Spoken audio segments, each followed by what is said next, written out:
Around this time of year, Elul, Rosh Hashanah, Aseret Yemei Tshuva, Yom Kippur, we all have the same gnawing question. For some of us it's unspoken, and for some of us it's spoken. Will HaKadosh Baruch Hu actually grant me forgiveness? Am I worthy of being forgiven? After all, I've been doing the same Aveira for so many years. I know who I am. I know who I'm probably going to be this coming year. So when I sit in Shul on Yom Kippur and I ask myself, am I really changing? The answer is probably no. And therefore we ask ourselves, does it matter that we're asking HaKadosh Baruch Hu to forgive us? How could HaKadosh Baruch Hu forgive us? Knowing that we're going to do the Aveiras that we've always been doing, we're probably going to do them again. Imagine if someone you cared about continuously did something that really bothered you, and then they asked forgiveness. Say there, every year, the same time, they would ask for forgiveness. I imagine that we would feel very frustrated with that person. And at some point, I think we would say, enough with your asking forgiveness. You know who you are. You know what you're going to do. You know what you've been doing. When you stop, so then I'll forgive you. But right now, it's not meaningful to ask for forgiveness. And so I imagine that many of us feel the same way. We know who we are. We know where we've been. We know what we're probably going to do next year. Is it meaningful to show up on Yom Kippur and to ask HaKadosh Baruch Hu to forgive us? At some point it seems rather silly. And therefore there's a certain unworthiness that exists in this entire Yom Tov season. It's like an exercise in futility. It's what it can feel like, at least. And therefore we show up to Shul on Yom Kippur, and even if we do get swept up in some of the beautiful davening, perhaps you have a particularly meaningful chazan or something like that, but at some point you feel to yourself, I'm really just a fraud. Because probably a day after Yom Kippur, I'm probably going to be doing the same things. And the truth is, Chazal even take note of this. The 3 days in between Yom Kippur and Sukkot were very busy. We didn't have the opportunity to sin. As if to say, if we weren't busy, we certainly would have the opportunity to sin. You know, on Yom Kippur we say, Baruch Shem Kavod Malchuso La'olam Va'ed, loud, like the Malachim. In their pure, pristine place, they can say Baruch Shem Kavod Malchuso La'olam Va'ed out loud. And we can do that on Yom Kippur as well. But as soon as Yom Kippur is over in Ma'ariv, we're already back to saying Baruch Shem Kavod Malchuso La'olam Va'ed quietly. The implication seems to be that perhaps once a year we can attain such a state, but as soon as Yom Kippur is over, we're back to our perennial state of sin. We're going to be doing Aveiras again. We're no longer in a place where we can say Baruch Shem Kavod Malchuso La'olam Va'ed out loud. Already in Ma'ariv, we're saying Slach Lanu. We've already entered back into the state of sin. So if Chazal were aware of the fact that we were going to enter back into a state of sin, it seems so silly and maybe even painful to ask for forgiveness for something that we know we're going to do again. To answer this question, let us ask another. We know that the Kohen Gadol on Yom Kippur wore 4 very simple garments: a turban, a shirt, pants, and a belt, all made of pure white linen. But we know that these garments were chad pa'ami. On Yom Kippur, the Kohen Gadol would wear them, and then he would get rid of them. The following Yom Kippur, he would get a new set of pure white linen garments: a shirt, pants, turban, and a belt. You know, in Yiddishkeit, we're very frugal. Tzadikim chavav aleim emoinem yoser migufam. Yaakov Avinu went back for pachim ketanim, even though he was walking back into a dangerous situation. He went back for small jugs, and Chazal say this shows that for the tzaddik, for the righteous person, going back for small jugs worth what? A couple of shekel. You see how valuable money is, even more than their guf. Now, of course, this has to be taken seriously and needs to be understood in a very serious fashion. Of course, a person's guf is very chashuv. Obviously, a tzaddik recognizes that if he doesn't have a guf, then he's not going to be able to serve HaKadosh Baruch Hu in this world, so that needs to be understood. But one thing for sure, we take our money very seriously in Yiddishkeit. Everything we're given for a particular reason, in order to serve HaKadosh Baruch Hu. So Yaakov Avinu could not simply leave those pachim ketanim behind. If God gave them to him, they were meant to be used in his service. But then why throw away the begadim of the Kohen Gadol on Yom Kippur? Why not use them? Send them to the dry cleaners. Get the kittel washed. We don't get a new kittel every single year. Why couldn't the Kohen Gadol use them year after year? The pasuk in Tehillim says, "B'soy galav ata d'shabchem." B'soy galav ata d'shabchem literally means that Hashem calms the waves down. But the Zohar HaKadosh says that it means something a little bit deeper. The waves are deserving of praise because the waves know that they will crash, but they never stop rising. We know when HaKadosh Baruch Hu created the world, so he split the waters. There's the Mayim Elyonim and the Mayim Hatachtonim. And the waters down below are always striving to reconnect to their other half up above. Just like our soul, which is a Chelek Elokam Imal, yearns to deeply connect, to ascend up to Shemayim and connect back to HaKadosh Baruch Hu. Everything in this world is always trying to reconnect back to its source of origin. So B'soy golav ata t'shabchim, the shevach, the praise of the waves, is that they know that they're going to come crashing down, but nevertheless they're striving to continuously reach back up to their source, to reconnect to who they truly are. In the second Beis HaMikdash, in the Herodian Beis HaMikdash, so Herod built in waves of the sea. Chazal wanted him to build in, made of marble, what appeared to be waves of the sea. Why? Because the Chachamim knew that the second Beis HaMikdash was not destined to last. And they wanted to send a message to Klal Yisrael, B'soy golav ata t'shabchim. Every time Klal Yisrael would walk into the second Beis HaMikdash and they would see those waves, they knew that there was going to be a time where the Beis HaMikdash was going to be destroyed, where it would all come crashing down. But nevertheless, the fact is that the waves strive to connect back to who they truly are. They know they're going to fail, but there's value in the process of striving. That's the great shevach of the waves. You know, when we're little, we don't really think about failure in the same way that we do when we're adults. A child, when they're first learning how to walk, they know that they're not going to be able to do it. They know that they're going to come crashing down. But they learn to take those first steps anyway because there's value in taking the steps. There's value in getting up and being a person who takes one step. And maybe I'm going to fall after one step, but then I'll take two. And then I'll take three. There's a process involved. Will I ever be a person that's capable of learning how to walk? The child does not know that. We as adults know that, but the child does not know that. All the child knows is every time I try, I fail. And yet, b'soy golav ata t'shabchim, the child does not stop trying. And greatness is built that way. Greatness is not built from success. Greatness is built from the process of putting yourself out there every single time.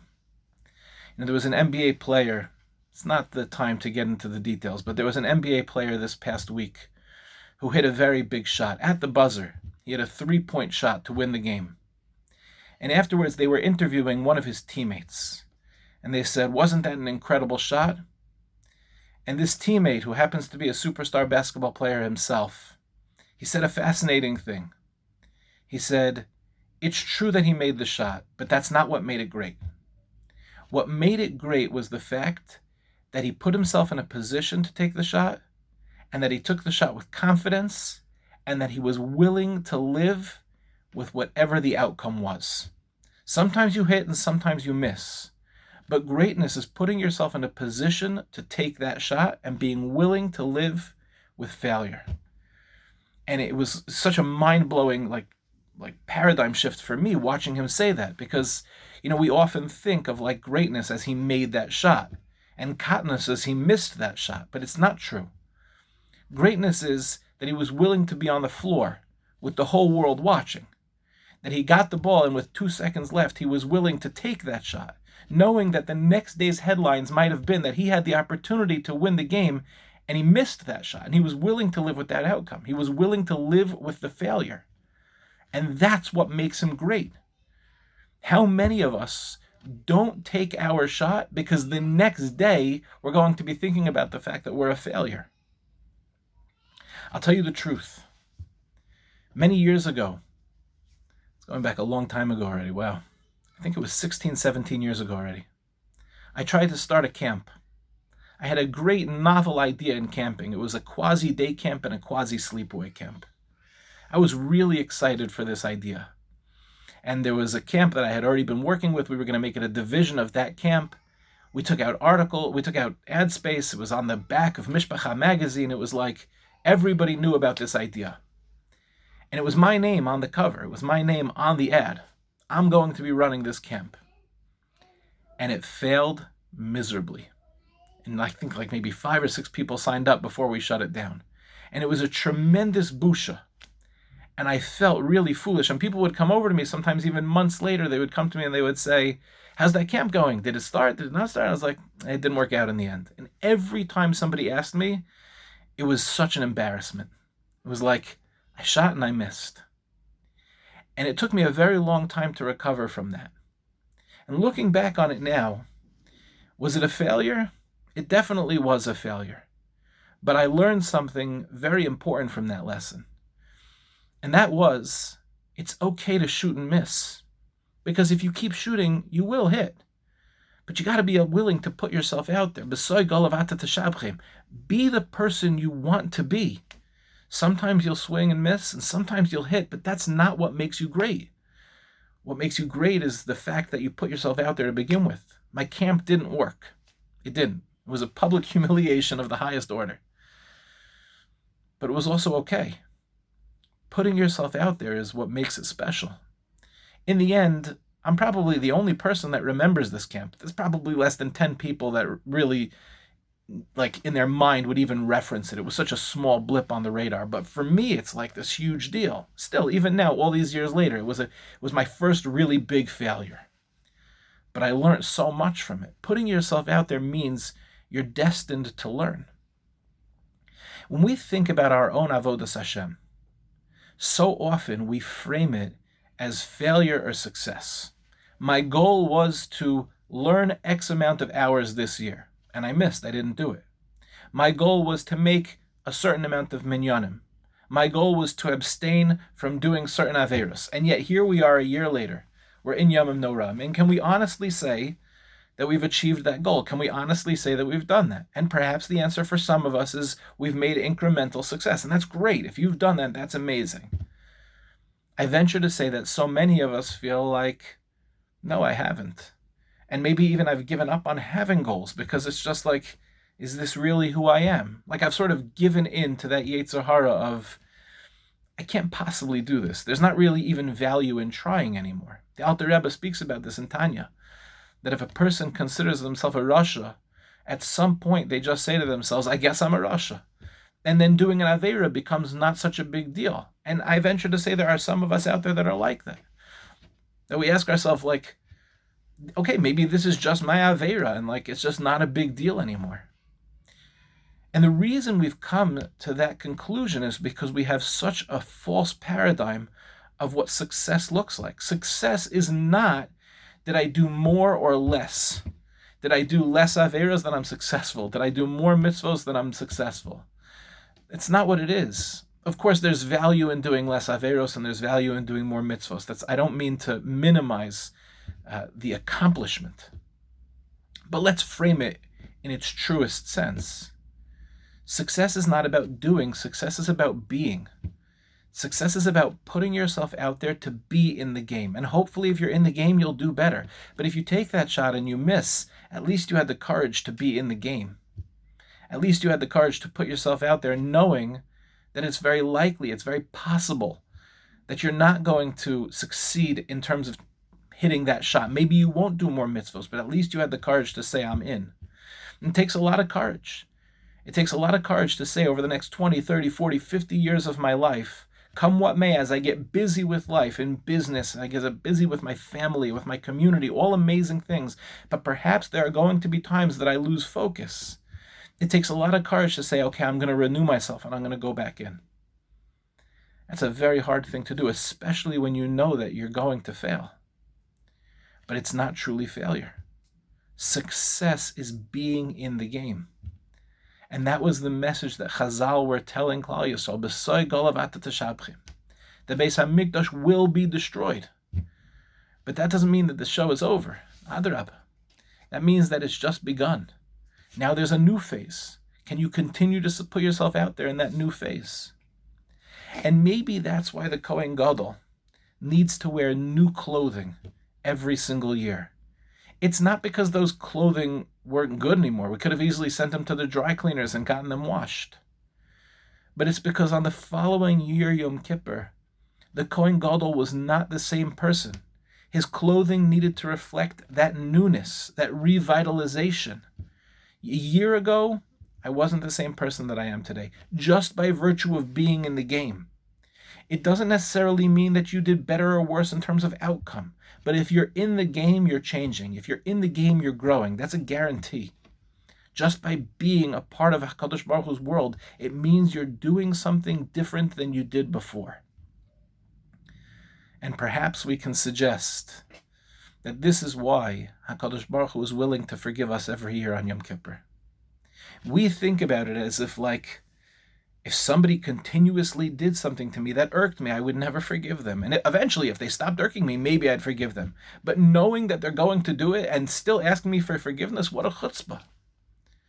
But HaKadosh Baruch Hu is coming at it and he's saying, no, it's something completely different from what you think. I value the fact that you're in the game. HaKadosh Baruch Hu wants us to build for him a dira b'tachtonim. He wants us to build for him a dwelling place in the world down below. Being in the world down below means failure. It means making mistakes. It means doing things that HaKadosh Baruch Hu doesn't want us to be doing. That's goof a part of the process. You can't get around that. So HaKadosh Baruch Hu says, I know what it means to be in the game. I created the game. So when you make a mistake, just come back to me. Just keep coming back. Of course I'll forgive you. If I'm the one that put you in a position like this, then of course I'll forgive you.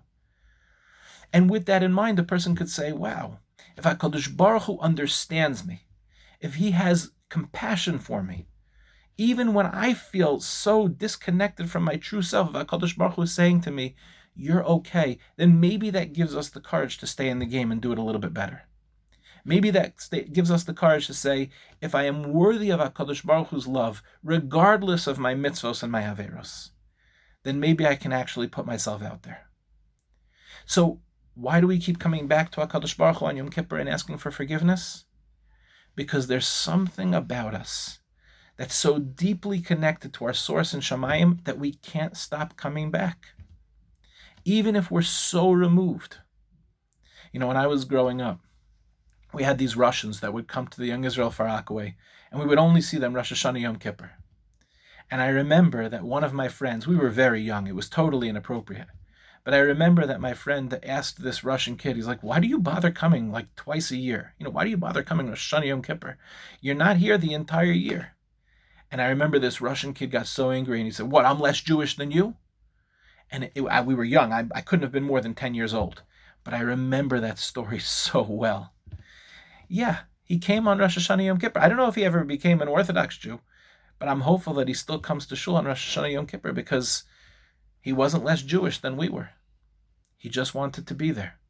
And he had every right to be there because that's where a Jew wants to be. I'll finish with this story. Someone once came to the Lubavitcher Rebbe, Zecher Tzadik Livracha, and they said, Rebbe, how could I go to shul on Yom Kippur? I don't go to shul the entire year. Going to shul on Yom Kippur makes me feel like a faker. So the Lubavitcher Rebbe said to him, I agree. You're a tremendous faker. 364 days a year, you're a faker. One day a year, you're your most authentic self. So how do we show up to shul and ask HaKadosh Baruch Hu for forgiveness? Knowing where we've been this past year, knowing what we're likely going to do the next year?